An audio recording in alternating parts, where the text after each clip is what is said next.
10 mm. Sužovac, za koga? Pojačana proizvodnja, uvoz, izvoz. A to je isto bitno. Mnogo je bitno i da se izvozi.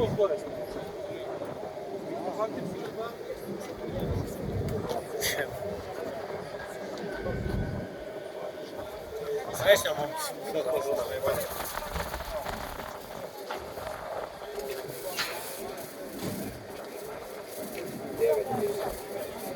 A dobro, ima još modela.